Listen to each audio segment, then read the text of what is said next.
Overcoming procrastination for good. You've got a big task ahead of you, maybe even something that could change your life. You've thought about it, planned for it, and even set a deadline. But instead of diving in, you're scrolling through social media, watching random videos, or doing anything but what you know you should be doing. Sound familiar? This is the cycle of procrastination, and if you've ever struggled with it, you know how frustrating it can be. Procrastination isn't just about laziness, it's about avoiding discomfort, fear of failure, and sometimes even the overwhelming nature of a task. But here's the thing, procrastination can be overcome, and today we're going to talk about exactly how to do it for good. Procrastination is something almost everyone faces at some point in their lives. Whether it's a project at work, a fitness goal, or even a simple household chore, putting things off can create a lot of stress. You know you should start, you even want to start, but you don't. Instead, you find yourself doing other tasks that aren't as important or even enjoyable. You might tell yourself, I'll do it tomorrow, or I work better under pressure, but deep down, you know the real reason you're not getting started. You're avoiding the discomfort that comes with the task.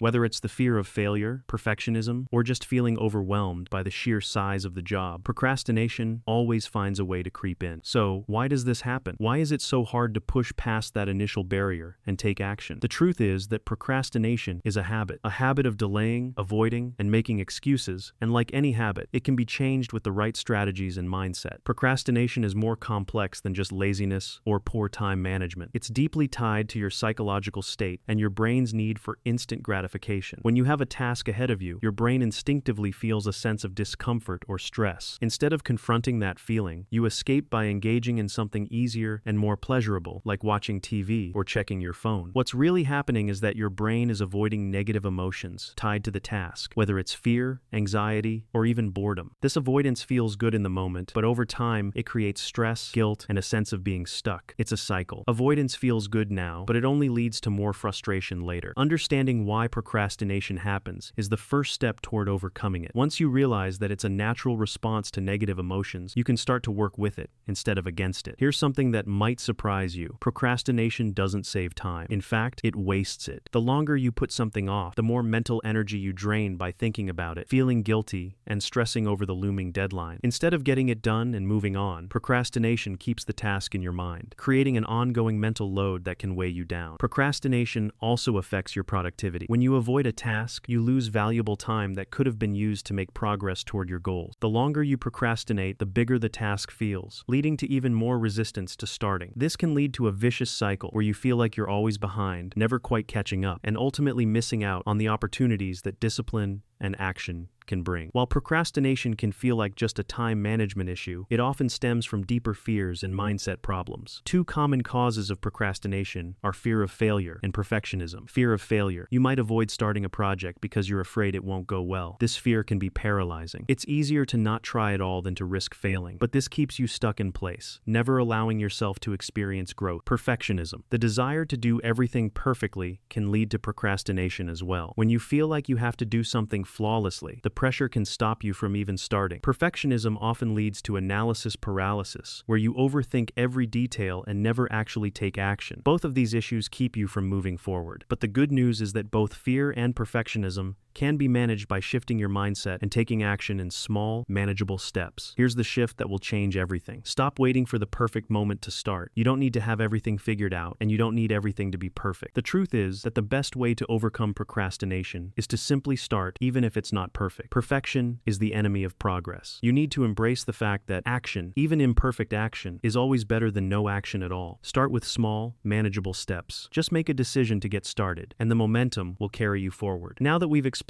why we procrastinate, the fear behind it, and the cost of delaying tasks, let's dive into practical strategies to overcome procrastination for good. In the next part, we'll go over specific steps you can take today to break the procrastination cycle and build lasting habits that help you stay on track. Part 2. Overcoming procrastination for good. One of the most effective ways to overcome procrastination is to break down large tasks into smaller, manageable chunks. Often, we procrastinate because a task feels too overwhelming or too big to handle. We look at the end goal, a finished project, a completed assignment, or a goal we want to achieve, and it feels like an impossible mountain to climb. Instead of focusing on the end result, focus on the first step. If you have a project, start by breaking it down into smaller tasks that are easy to start. For example, instead of write a 10-page report, break it it down into small actions such as research, gather your sources, outline, create a rough outline of your report, write a draft, start with just one page, or even a paragraph, edit, review, and polish your work. By breaking the task into smaller, more manageable steps, you eliminate the feeling of overwhelm and make the process less intimidating. You'll also feel more motivated because you're continuously making progress, no matter how small. Momentum builds when you accomplish one small task after another. Another powerful technique to overcome procrastination is the 5-minute rule. This rule is simple. When you feel the urge to procrastinate, tell yourself that you only have to commit to the task for 5 minutes. It might sound like a small time frame, but the idea behind it is powerful. Once you start working for 5 minutes, you're more likely to continue. Starting is the hardest part. Once you break the barrier and begin, your brain gets into work mode, and it becomes easier to keep going. Often, procrastination stems from the anxiety of getting started. By committing to just 5 minutes, you make the task seem much less daunting. Let's say you're avoiding a workout. Instead of thinking about the full hour of exercise, tell yourself, I'll just do 5 minutes. You might surprise yourself often. Once you're into it, you'll keep going well beyond the 5-minute mark. The key is to start, and the momentum will take care of the rest. Distractions are one of the main reasons we procrastinate. Whether it's your phone, social media, emails, or even noisy surroundings, distractions pull us away from the tasks that need our attention. If you want to build unbreakable self-discipline, you must create an environment that supports focus and eliminates distractions. Start by identifying what distracts you the most. Is it your phone, social media, a cluttered workspace? Once you know your distractions, take steps to minimize or eliminate them. Here are a few tips. Turn off phone notifications. When you're working, silence your phone or put it in another room. This reduces the temptation to check your notifications every few minutes. Use productivity apps. There are several apps designed to help you stay focused by blocking distracting websites or apps during work hours. Consider using apps like Forest, Focus at Will, or Freedom to stay focused. Create a dedicated workspace. Whether you're working from home or in an office, make sure you have a space that's dedicated to productivity. This helps signal to your brain that it's time to focus. By eliminating distractions, you create an environment that's conducive to deep work. The fewer distractions you have, the easier it becomes to stay disciplined and focused on the task at hand. To build self-discipline and overcome procrastination, you need to celebrate your progress. It's easy to get discouraged when you focus only on the end result, but achieving a big goal often requires sustained effort over time, and small wins along the way should be celebrated. Rewards are a great way to reinforce the habits you're trying to build. Let's say you've been procrastinating on a work project, but today you made progress. Instead of simply moving on to the next task, reward yourself for completing that task, whether it's taking a short break, having a treat, or doing something you enjoy. The key is to acknowledge your efforts and give yourself positive reinforcement for your hard work. Rewarding yourself also creates a cycle of positive feedback. The more you reward yourself for completing tasks, the more motivated you'll feel to continue working. Rewards don't have to be huge. It could be as simple as watching an episode of your favorite show after completing a task, or going for a walk after finishing a project.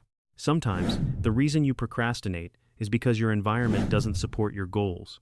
If you're surrounded by clutter, noise, or distractions, it's much harder to focus. One of the easiest ways to overcome procrastination is to change your environment to better suit your goals. If you're working from home, clean and organize your workspace to make it more inviting. Can also mean adjusting your routine.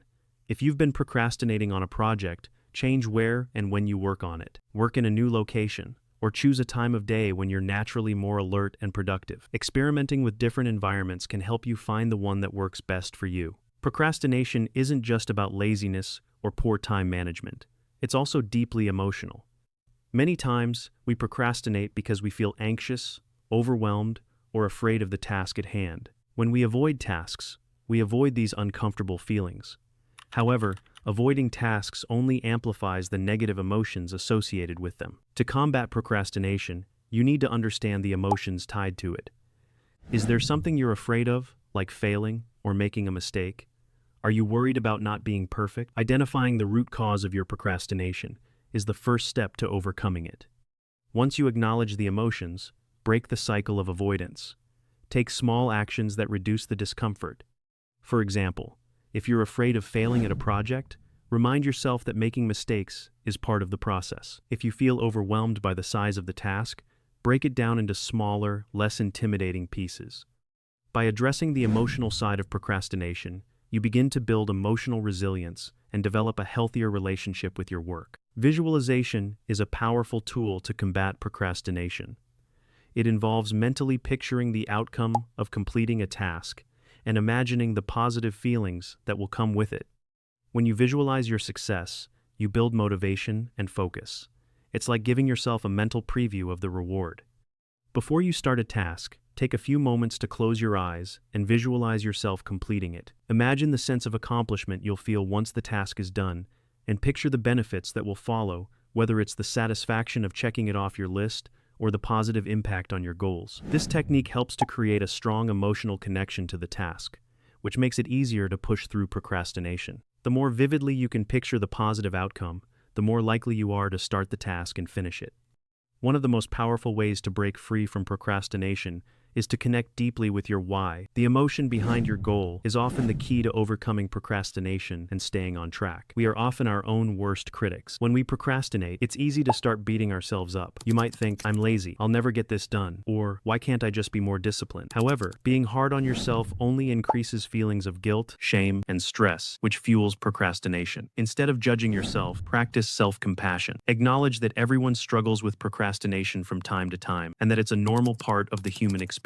Instead of dwelling on past failures, focus on what you can do next. Ask yourself, what's one small thing I can do today to move forward? And how can I be kind to myself in this moment? Self-compassion helps you move forward without the weight of self-criticism holding you back. It allows you to keep trying without feeling discouraged, and it helps you develop resilience. Overcoming procrastination isn't about perfection, it's about progress, and you'll make more progress when you treat yourself with kindness. One of the best ways to stay consistent and fight procrastination is to build accountability. It's easy to let things slide when no one is watching or when the pressure is off. But when you know that someone is expecting an update from you, it's much harder to procrastinate. There are several ways to create accountability in your life. Tell someone about your goal. Share it with a friend, family member, or colleague who will check in on your progress regularly. Join a community. Whether it's an online group, a class, or a local club, being part of a community can keep you on track. Hire a coach. If you're serious about a particular goal, consider hiring a mentor or coach who can help keep you accountable and give you feedback. When you make a commitment to someone else, the stakes feel higher, and it can be just the push you need to get things done. Accountability makes procrastination less of an option because you don't want to let down the people who are counting on you. Procrastination is often rooted in the future. We think about how big the task is, how far away the deadline is, or how much work we have to do. This can overwhelm us, making it feel impossible to get started. The secret to overcoming procrastination is to focus on the present moment, not the big picture. Instead of thinking about the entire task or the final deadline, break your work into smaller, bite-sized actions that can be done right now. Focus on the next 5 minutes. What's one small action you can take immediately? For example, if you're putting off a writing task, don't think about writing an entire paper. Just think, I'll write the introduction in the next 5 minutes. Focusing on a small, immediate action makes it easier to get started and creates momentum. As you build this momentum, the task will feel less daunting and easier to manage. Motivation is a fleeting feeling, and if you wait for it to strike before you start working, you'll be waiting forever. Don't rely on motivation to get things done. Instead, start doing the work even when you don't feel like it, and motivation will follow. Think of self-discipline as a muscle. The more you use it, the stronger it gets. The more you act, the more motivated you'll feel. But you have to take the first step. Start without waiting for the perfect moment. As you progress, you'll find that motivation comes naturally because you're building momentum and seeing results. Now that you know the strategies to overcome procrastination for good, it's time to put them into practice. Start small today. Use the 5-minute rule. Break your tasks into manageable chunks and keep yourself accountable. But don't stop there. Take action now. Let us know in the comments, what's one thing you're going to do today to overcome procrastination and build unbreakable self-discipline? I'd love to hear your thoughts and progress. And don't forget to subscribe because we'll be sharing more strategies on how to unlock your full potential. Take that first step today. Your future self will thank you.